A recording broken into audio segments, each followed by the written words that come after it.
भजावे सर्वस्वेशी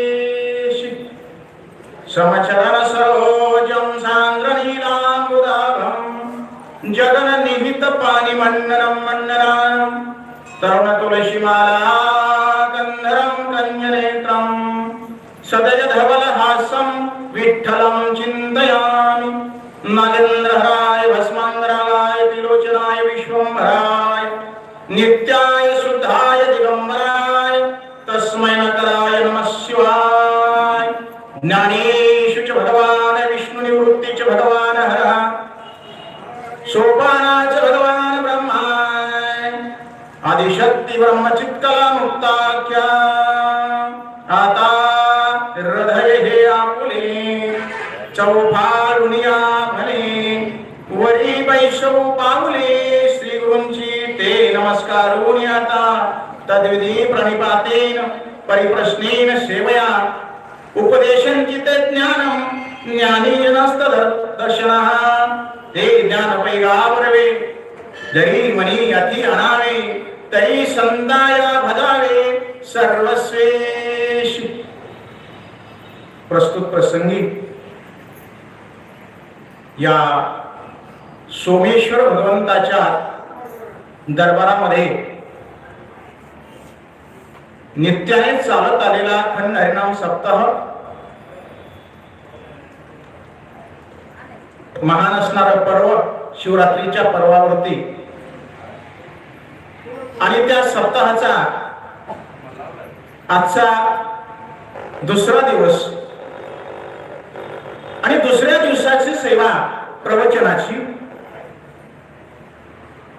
या संस्थांचे विश्वस्त मंडळी अध्यक्ष सर्व सदस्य सचिव यांच्या आज्ञेनं भगवान सोमेश्वराच्या आशीर्वादानं आणि तुम्ही सर्व सोमेश्वर भक्त मंडळी यांच्या कृपेनं प्रवचनाची आजची सेवा ही माझ्याकडे आलेली आहे। समोर ज्ञानी गुणीजन माता भगिनी आहेत। आमचे भागवत महाराज या बिडसर रामानाचं भूषण,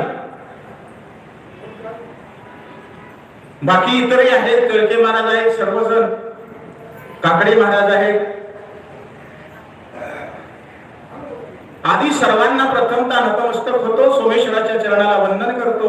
सर्व माता भगिनीला प्रणिपात करून आजच्या या प्रवचनाच्या सेवेकडे आपण वळणार आहोत।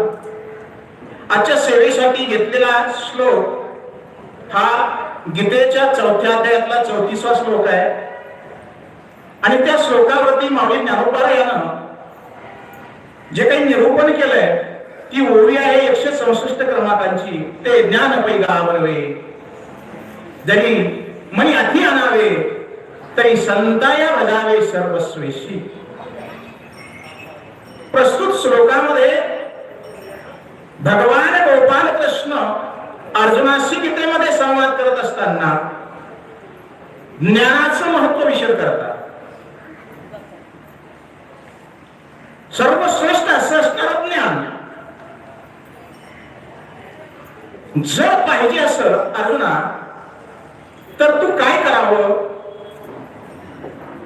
तर तू संताला प्रणिपात करावा, संताला शरण जावं, संताची सेवा करावी। संताची सेवा केल्यानंतर संत संतुष्ट होतील। संत संतुष्ट झाल्यानंतर त्यांना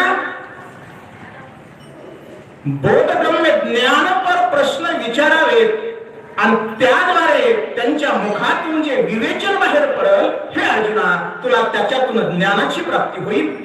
असा या श्लोकाचा सरळ सरळ सोपा अर्थ आणि संपलं आपलं प्रवचन।